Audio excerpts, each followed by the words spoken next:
Como otra aplicación de los operadores lineales, ahora vamos a encontrar la base para un procedimiento de encripción de datos.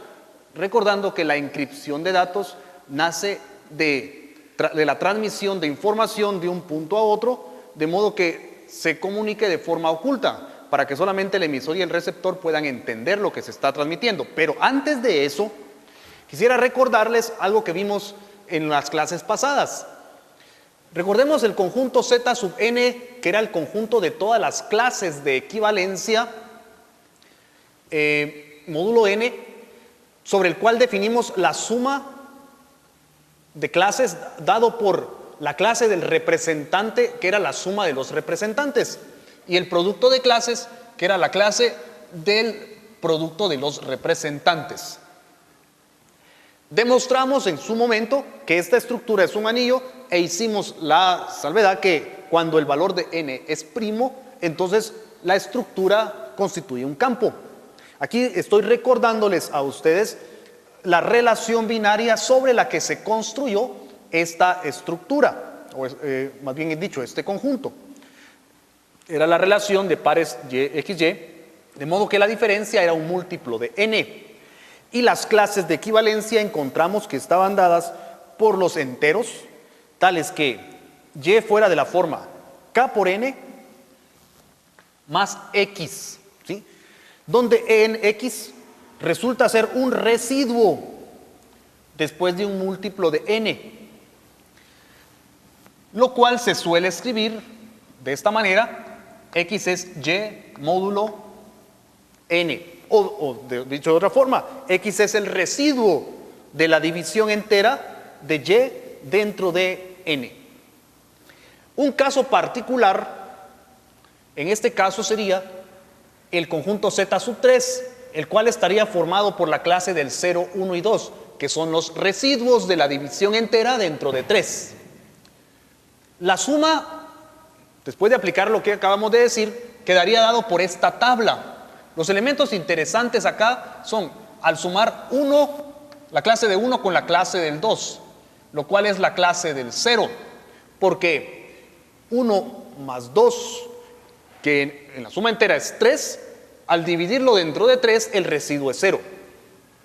Y luego otro elemento importante, vamos a colocar acá la razón, esto es 1 más 2, recuérdense que son clases de equivalencia, esto es la clase del 3, que no es más que la clase del 0.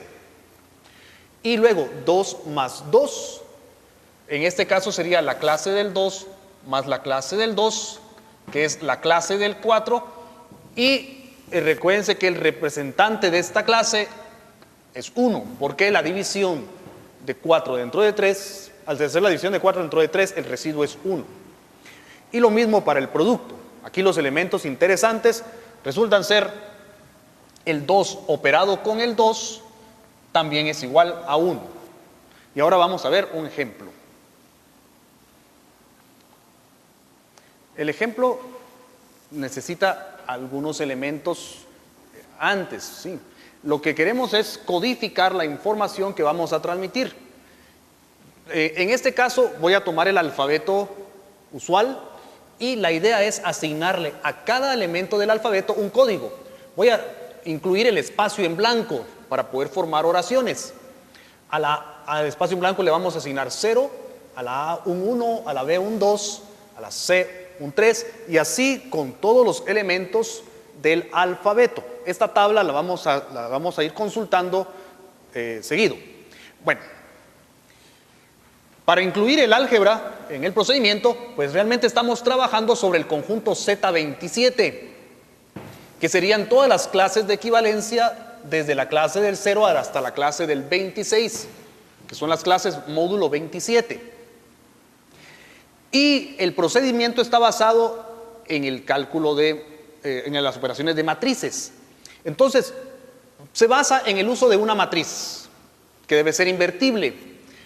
Acá estoy considerando esta matriz, cuyos elementos pertenecen al conjunto, y el determinante es igual a 1.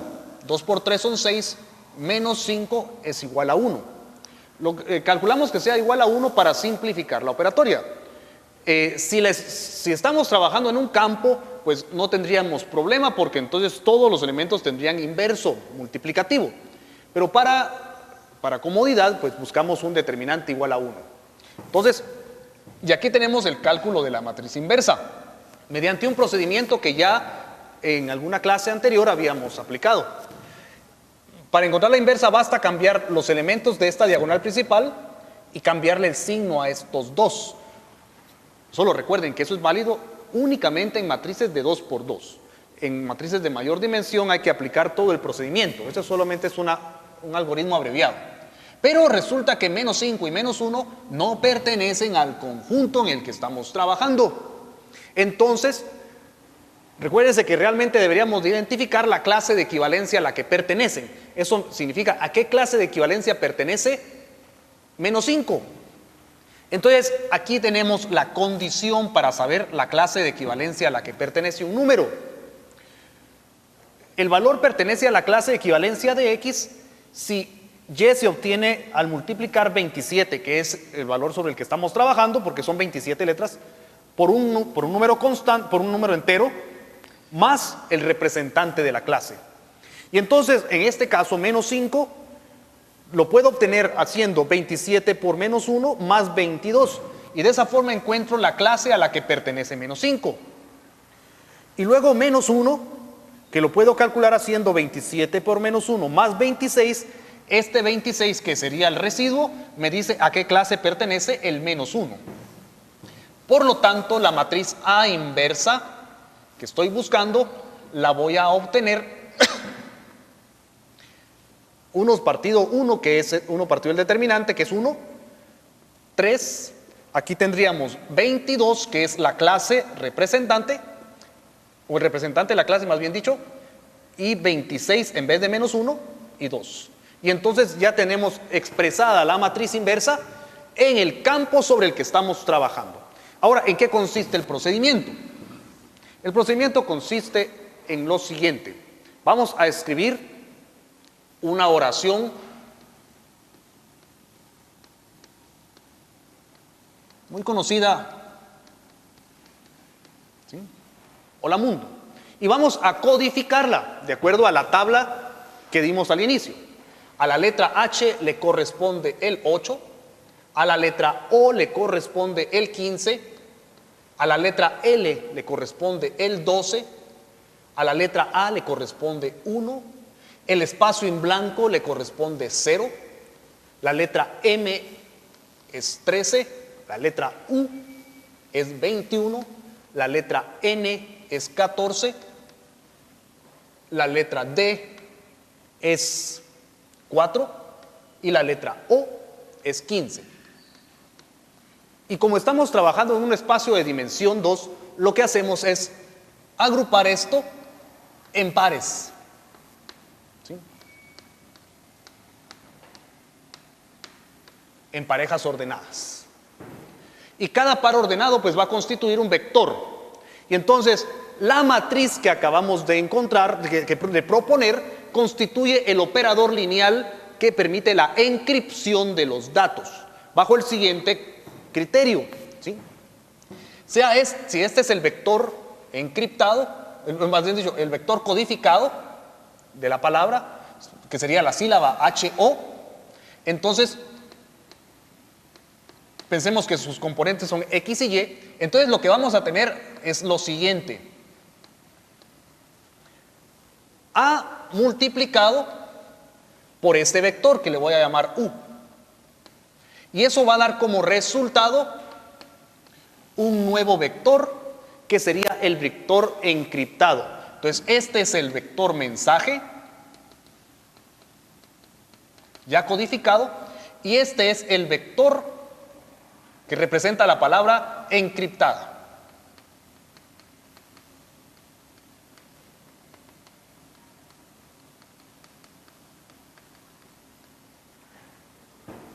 Entonces, el objetivo es el siguiente. Si yo tengo acá el emisor, este emisor pues va a enviar el mensaje hacia el receptor, pero dentro del canal ese mensaje se va a enviar encriptado bajo este concepto. Entonces, ahora, el receptor obviamente va a recibir el mensaje oculto. ¿Cómo va a obtener el mensaje original? Pues acá, aplicando el álgebra de matrices, nosotros sabemos fácilmente que si multiplicamos la matriz inversa de los dos lados por las propiedades de la matriz inversa, al multiplicarla por la matriz, esto es la identidad,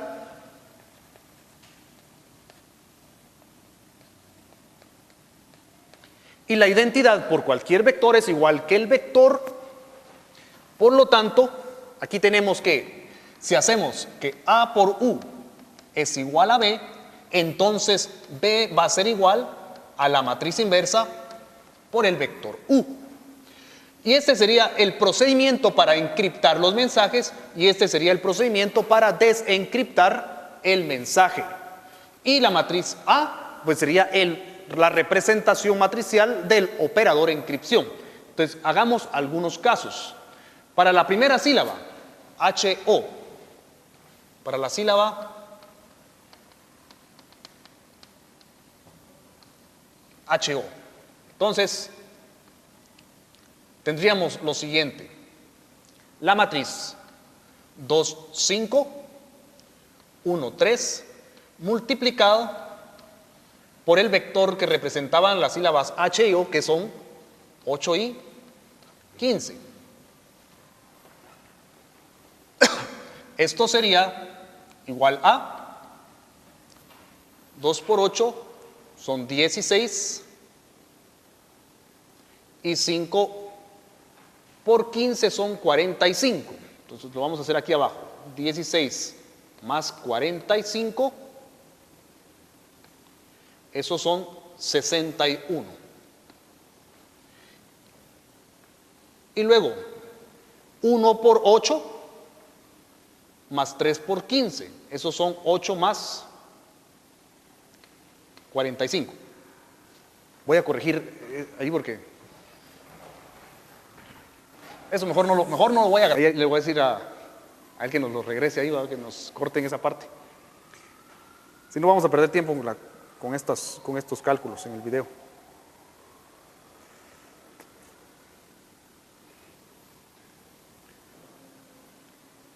Entonces, este procedimiento lo vamos a realizar primero para la sílaba HO, que habíamos codificado con 8 y 15. Entonces, aquí tenemos la matriz codificadora. Entonces, vamos a utilizar este procedimiento primero para codificar la sílaba HO, que habíamos asociado al vector 8,15. La matriz de encripción, que representa al operador de encripción, está dada por esta matriz, la multiplicamos por el vector código. De acuerdo al producto de matrices, pues esto sería 2 por 8 más 5 por 15, que es 91, 1 por 8 más 3 por 5, que es 15, que es 53, pero resulta que 91 y 53 son los representantes de la clase. Pero nosotros usualmente representamos la clase del 91. Para encontrar el representante de la clase del 91, lo que buscamos es el residuo. Es decir, un número que al multiplicar 27 por un entero sea el resto. En este caso, 27 por 3 más 10. Este sería el representante de la clase. Y para el caso del 53, que tampoco pertenece al conjunto, 53 se obtiene haciendo 27 por 1 más 26. Este sería entonces el representante de la clase a la que pertenece el 53. Y ese sería el vector codificado. Entonces, ahora vamos a buscar estos valores dentro de nuestra tabla. Primero, el valor de 10 es J y el valor y 26 representa a la Z. Entonces, la palabra HO, ¿sí? Si aquí está el emisor va a mandar la palabra HO, pero en el canal lo que va a mandar va a ser J y Z. Y lo que va a recibir, en este caso, sería la palabra JZ. Entonces, ¿qué hace el receptor para obtener el mensaje original? Entonces, para eso vamos a utilizar la matriz inversa que ya habíamos encontrado hace un momento. Y entonces ahora aplicamos a la inversa. 322, 26, 2 multiplicado por el vector 10, 26, que es el vector codificado. El producto de estos vectores da como resultado 602 y 312. Pero estos enteros no son los representantes de la clase. Acá otra vez 602 lo voy a obtener haciendo 27 multiplicado por 22 más 8. Entonces este es el residuo. Y ese sería el representante de la clase. Y 312 se va a obtener haciendo 27 por 11 más 15. Y este sería el representante de la clase a la que pertenece el 312. No hemos colocado las barritas arriba para simplificar la escritura. Y ahora esto sería el vector decodificado que obtiene el receptor. Y ahora, de nuevo, lee en la tabla el 8 y el 15 y se da cuenta que el 8 representa a la H y el 15 representa a la O. Y entonces él traduce esto, ¿sí?, en el mensaje HO nuevamente. Esto es para H, esto es para O, y obtiene de nuevo la sílaba original. Y el procedimiento consiste en repetir este trabajo con cada una de las sílabas y transmitir, en vez de la palabra, el mensaje codificado y luego el receptor decodificarlo utilizando este procedimiento. Gracias.